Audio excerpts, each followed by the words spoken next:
जिनानं जीयवयाणं नमो जिना। हमारे जितने पर्व है और खास करके अभी जो श्रावण मास के जो पर्व है, we start with Rakhri Poonam, पूर्णता, पूनम यानी पूर्णता, और वो पूर्णता के लिए हमारे लौकिक व्यवहार में और आंतरिक व्यवहार, जब भी हम बांधते हैं ये राखड़ी तो हमें सातों की कृपा लेनी है और कृपा देनी है।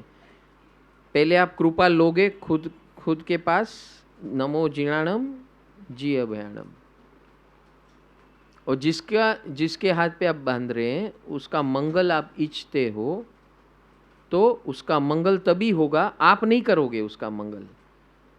न बहन भाई का मंगल करता है, न भाई बहन का मंगल करता है। मंगल कौन करते हैं? ये साथ करते हैं। और जब आप बांधते हो तो आप इनको विनंती करोगे कि इसका मंगल करो। और भाई जब बंधाता है, अगर आप भाई हो तो आप जब बंधाते हो तो आप उनको कहेंगे कि इनका मंगल करो, इनकी रक्षा करो, इनका हित करो, इनको मैं करता हूँ। माफ़ी आपके हाथ में है, बाकी रक्षा उनके हाथ में है, हित उनके हाथ में है, मुक्ति उनके हाथ में है, परम हित उनके हाथ में है, परम मुक्ति उनके हाथ में है। तो आप मात्र आशीर्वाद दे सकते हैं। तो ये आशीर्वाद देने का दिन है, मुक्ति के आशीर्वाद देने का दिन है। तो आप बांध रहे हो तो मुक्ति के आशीर्वाद दो, आप बंधा रहे हो तो भी मुक्ति के आशीर्वाद। ये है समर्पण भाव। तो ये बंधन नहीं है, ये है समर्पण। और ये समर्पण जब आएगा, बंधन में से हटकर समर्पण में कन्वर्ट होगा। अगर वो बंधन रह जाता है तो दुख का कारण है। अगर आप रक्षा बंधन करते हो तो कहीं ना कहीं कभी ना कभी दुख होने वाला है, और बड़ा गहरा होने वाला है, क्योंकि उसके अंदर आपकी अपेक्षा, आकांक्षा और अहम तीनों पड़े हुए हैं, मोह पड़ा हुआ है।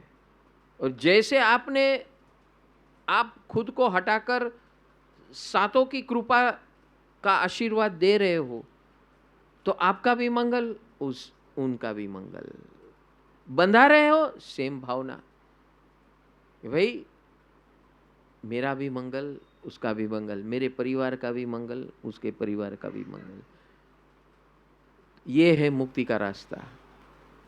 और ये मुक्ति के साथ डायरेक्ट कनेक्टेड हुआ है। और ये मुक्ति यानी स्वतंत्रता। स्वतंत्रता, हमारे देश की स्वतंत्रता, देश का तो जो होगा होगा, हमारा जो इसको मनाने का, सेलिब्रेट करने का ये है मकसद होना चाहिए कि ये सेलिब्रेशन किसके लिए? मुक्ति का सेलिब्रेशन। कौन सी मुक्ति का? ये हमारे आंतरिक दोषों से मुक्ति का सेलिब्रेशन, आंतरिक दोषों से मुक्त होने का सेलिब्रेशन। ये लक्ष्य रखेंगे और ये पर्व को, हर पर्व को मुक्ति इज इक्वल टू लव। देखो, मुक्ति और लव अलग चीज नहीं है। मुक्ति और प्रेम एक ही है। प्रेम है तो मुक्ति है, मुक्ति है तो प्रेम है। लेकिन हमने प्रेम को क्या कर दिया? बंधन बना दिया। प्रेम का वास्तविक स्वरूप मुक्ति है। अगर मैं आपको प्रेम करता हूं, आप कितने भी नालायक हो, मेरा प्रेम कभी भी कम नहीं होगा। तो यह है मुक्ति। अगर आपकी नालायकी से अगर मैं डिस्टर्ब होता हूं, मैं वैर भावना क्रिएट करता हूं, मैं दुखी होता हूं, मेरे अंदर नेगेटिव आता है, तो वो बंधन है। मेरा और आपका दोनों का बंधन है। तो हमारे जो जितने भी पर्व है उसको मुक्ति का सोपान बनाना है। तो रक्षा बंधन नहीं है ये, भले लौकिक स्वरूप से हम बंधन बोले, लेकिन ये मुक्ति की ओर ले जा रही है। क्योंकि वहां पर अभी भाई और बहन नहीं आए। कौन आ गया? ये साथ आ गए, जो कृपा निधान है। अगर बहन बांध रही है तो सातों की कृपा ट्रांसफर कर रही है वो धागे के माध्यम से। अगर भाई बंधा रहा है तो वो अपना आशीर्वाद दे रहा है वो सातों की कृपा से। कन्वर्ट दिस वे, ये है उसका वास्तविक स्वरूप। और अगर ये शुद्ध भाव से करेंगे, या बहन करे या भाई करे, तो दोनों को लाभ है। दोनों करे तो पूरे परिवार को लाभ होता है। एक करेंगे तो दोनों को लाभ हो रहा है। जैसे कल हमेशा हम बताते कि घर में एक व्यक्ति इस मार्ग में आ जाए तो पूरे घर का मंगल और कल्याण होता है। और होता ही है। आपको अनुभव हुआ कि नहीं? होता है कि नहीं? एक व्यक्ति आ जाए, घर का एक व्यक्ति, तो पूरे घर का मंगल होता है। बस, तो ये सतत हमें करते रहना है।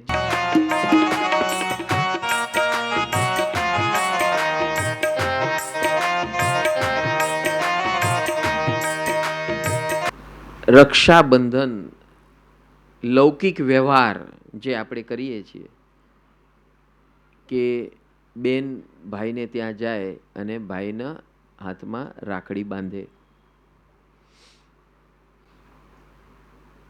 ત્યારે ચિંતન શું કરવાનું છે?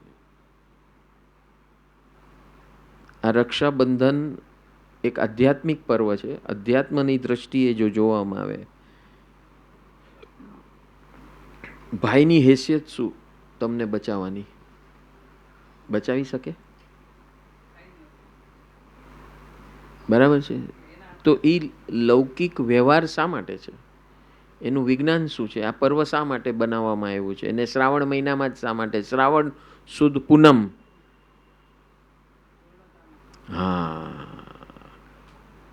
કે સૌથી પહેલા તો વર્ષાવાસ, અષાઢ સુદ બીજથી વર્ષાવાસ શરૂ થાય અને કાર્તકી પૂનમ સુધી ચાલે. तो આપણે આપણી ભાષામાં, हमारी भाषा में हम उसे चौमासा कहते हैं. वास्तविक वो वर्षावास है. वर्षावास में यानी क्या? वर्षावास यानी वर्षा ऋतु की मौसम, और उस मौसम के अंदर हमें अपने आप में स्थिर होना है, क्योंकि वर्षा ऋतु एक ऐसी ऋतु है जो बैलेंस ऋतु है. न ठंडी है न गर्मी है. और इस ऋतु में सारी सृष्टि का यौवन खिलता है. सारी सृष्टि में हर जीव आनंदित होता है. होता है कि नहीं? चारों ओर हरियाली छा जाती है, चारों ओर ठंडक हो जाती है. गर्मी के बाद जब पहली बरसात होती है, ठंडक होती है. तृषा समाप्त होती है, क्षुधा समाप्त होती है. अन्न और पानी मिलता है इस ऋतु में. ये बाहर की बात हुई. अन्न जल मिलता है. और अंदर की बात ये हुई, बाहर का वातावरण ठंडा होता है और अंदर का वातावरण भी ठंडा होता है. अन्न जल और शरीर को ठंडक मिले तो ऑटोमेटिक 50% प्रॉब्लम सॉल्व हुआ. गर्मी में हम उत्तेजित होते हैं, क्रोधित होते हैं. आप देखना, जितनी गर्मी होगी ना गर्मी की ऋतु में, तो दिमाग भी गर्म हो जाता है और छोटी छोटी बात में भड़कना शुरू होता है. उससे विपरीत इस ऋतु में होता है, वर्षा ऋतु में. वो तो वर्षा ऋतु का महत्व क्यों? तो शरद ऋतु, शरद ऋतु में क्या होता है? एक्सट्रीम ठंडक होती है. वो भी डैमेजिंग है. वो भी एक हद तक उसको हम सह सकते हैं, उसके बाद आगे नहीं. सो वर्षा ऋतु इज अ सम ऋतु. ठंडक भी है, गर्मी भी है, दोनों का बैलेंस भी है. और तृषा और क्षुधा यानी कि खाना, जल, अन्न और जल दोनों की पर्याप्ति होती है. और नैसर्गिक रूप से सब आनंदित होते, प्रफुल्लित होते हैं। इसीलिए साधना काल, सर्वश्रेष्ठ साधना काल कौन सा है? ये 4 महीना। पूरे साल के अंदर सर्वश्रेष्ठ जो कुछ भी अचीवमेंट करना है, चाहे व्यवहारिक हो, गृहस्थी का हो या आंतरिक हो, achievement best possible is in this 4 months. और इस ऋतु में ये रक्षाबंधन आती है। रक्षाबंधन यानी क्या? यानी कि हम विधि क्रिया किसके साथ भी करें, लेकिन याद किसको रखना है? सपोज आप आपके भाई के हाथ में अभी बांधोगे, कहीं हजी तो बांधવાનું બાકી છે ને, હા તો હવે બાંધો ને ત્યારે ભાઈનું કવર ઉપર ધ્યાન નહીં રાખતા, ભાઈના મોઢા ઉપર ધ્યાન નહીં રાખતા, ભાઈના તો તમે શું મીઠાઈ ખવડાવી, 100 રૂપિયાનો ધાગો પહેરાવીને આખા જિંદગીનું કાસળ કાઢી નાખે. So now you are supposed to be Satsangi and साधक. तो उसकी दृष्टि कहाँ होनी चाहिए? उसकी दृष्टि इस पे होनी चाहिए, इस सातों की कृपा. आप बांध रहे धागा अपने भाई के हाथ में, आपको बराबर मालूम है क्या मेरा क्या रक्षा करेगा. जब हमारे माँ बाप हमारी रक्षा नहीं कर सकते हैं तो भाई क्या करेगा. लेकिन ये पर्व हमें क्या सुलझाता है कि माध्यम कुछ भी हो, माध्यम कुछ भी हो सामने. खाली फ्रेंडशिप डे में हम क्या करते हैं? हाँ, क्या कौन सा बैंड? Friendship band. बैंड यानी अंग्रेजी नाम हो गया, हो गई तो राखड़ी ना. हमारी गुजराती हिंदी भाषा में तो राखड़ी हो गई ना.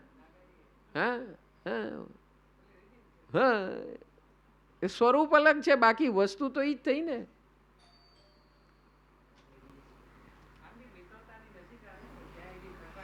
हाँ, तो ये हम बाहर लौकिक व्यवहार जो करते हैं, तो उस व्यवहार के अंदर ध्यान में क्या रखना है? आप बांध रहे हैं ना, तब कृपा किसकी लेनी है? रक्षा किसके पास मांगनी है? वो भाई के पास नहीं मांगनी है. किसके पास मांगनी है? ईश्वर, जीवित तीर्थंकर परमात्मा और केवली भगवंत, सिद्ध परमात्मा, साधु परमात्मा, माता पिता, गुरुजन, सदगुरु और सर्व जीव जीव. तो अभी आप बांधो ना, तो इनको याद करना आंख बंद करके. और ये जो है प्रेरणा स्रोत है, ये शक्ति देंगे. आप सामने जो भी जिसका भी हाथ बांध रहे हो ना, आप वो साथ इनको शक्ति देगा और हमको भी शक्ति देगा. पहली शक्ति कौन सी? ज्ञान शक्ति. देखो, आप भाई को फोन करो कुछ काम के लिए, भाई हमણાં મને टाइम નથી, તું કાલે फोन करजे. પેલા તો એમ થાય હજી સાંભળ્યું નહીં ને મને કાલનું કહી દીધું. આવા દે, હવે એનું કામ આવા દે, જોશું होता है कि नहीं, होता है कि नहीं.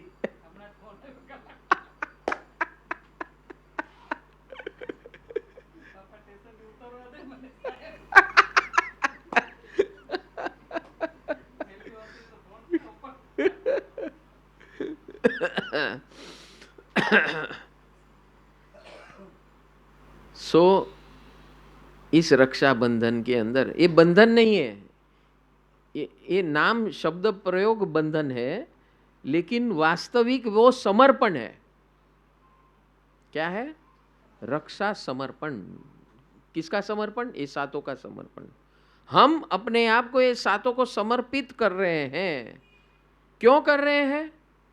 क्योंकि मुझे स्वतंत्रता चाहिए. तो रक्षा बंधन और स्वतंत्रता एक दूसरे से जुड़े हुए हैं. बंधन कभी मुक्ति नहीं दे सकता है, लेकिन यहां पर जो शब्द प्रयोग है वो रक्षा वास्तविक बंधन नहीं है, वास्तविक समर्पण है. समर्पण से ही मुक्ति संभव है और परम मुक्ति संभव है। तो 15 अगस्त और ये रक्षाबंधन दोनों इंटरकनेक्टेड है। और एक स्टेप और आगे है इंटरकनेक्शन, कि जो ये करता है उसी की जन्माष्टमी होती है, उसी को अष्टमंगल मिलता है, वो ही अष्ट प्रवचन माता में लयलीन बनता है। और उसके बाद प्रोसेस शुरू होता है जिसका नाम है Padosan. So everything is link, cross linked. शुरुआत कहां से होती है? रक्षाबंधन से। श्रावण पूर्णिमा, पूर्णिमा का दिन क्यों सिलेक्ट किया है? क्योंकि हमें पूर्ण बनना है।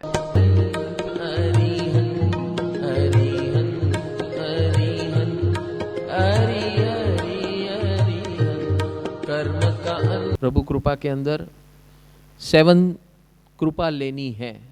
ब्लेसिंग्स, कृपा यानी ब्लेसिंग्स। ये ब्लेसिंग्स, हम इंसान स्वरूप पैदा हुए इस दुनिया में। ब्लेसिंग्स, हमारा काम है ब्लेसिंग्स लेना, हमारे से बड़े जो हैं उससे ब्लेसिंग्स लेना, और हमारे समकक्ष हो और हमारे नीचे वाले जो हैं उसको ब्लेसिंग्स देना। ठीक है? सो ब्लेसिंग्स लेना एंड ब्लेसिंग्स देना, ये इंसान का सबसे पहला कार्य है। जो इंसान ब्लेसिंग लेता नहीं है ऐसे महान शख्सियतों से, वो इंसान ही नहीं है। क्योंकि वो जो इंसान ब्लेसिंग नहीं लेता है वो सोचता है मैं ही सब कुछ हूँ, आई एम एवरीथिंग। और जो इंसान सोचता है कि आई एम एवरीथिंग, वो इंसान नहीं है, क्योंकि वो उसके जैसा बेवकूफ अज्ञानी कोई नहीं है। इसीलिए भगवान ने बताया कि भाई इंसान का रोल क्या है। तो सुबह उठ के उसको अपना रोल पता होना चाहिए। कैसे पता होगा? व्हेन दैट पर्सन एक्सेप्ट्स कि there is someone to bless me, कोई है कि जो मेरे ऊपर है और जो उसकी ब्लेसिंग से मेरा कल्याण मंगल होगा।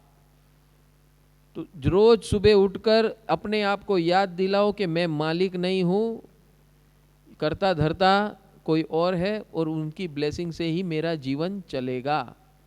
तो वो ब्लेसिंग्स लेना, इसका नाम है प्रभु कृपा। तो सबसे पहली ब्लेसिंग्स किसकी लेनी है? ईश्वर, ईश्वर कृपा, ईश्वर ब्लेसिंग्स। दूसरी ब्लेसिंग किसकी लेनी है?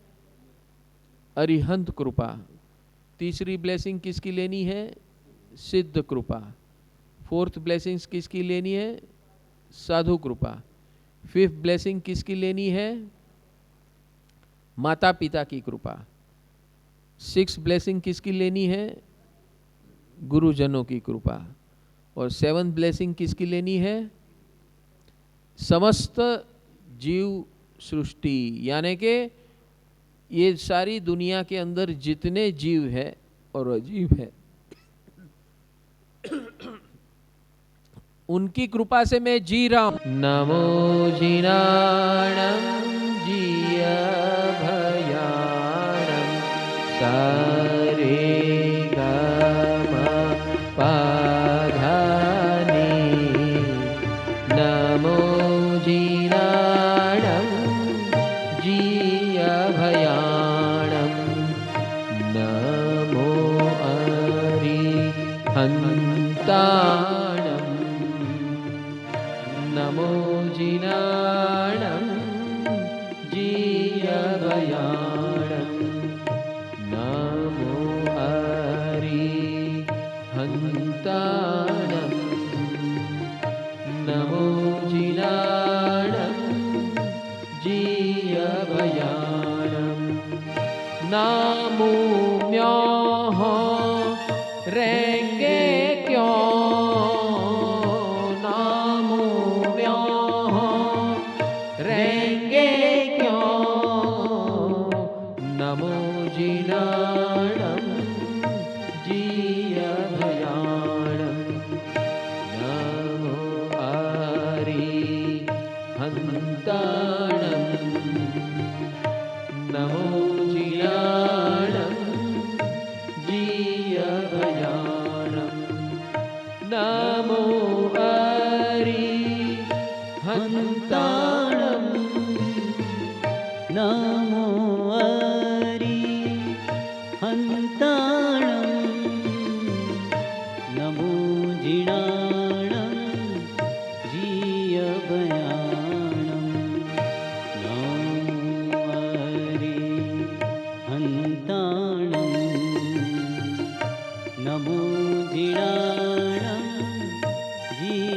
भयाणं नमो हन्ताणं नमो जिणाणं जीयभयाणं नमो हन्ताणं नमो हन्ताणं नमो जिणाणं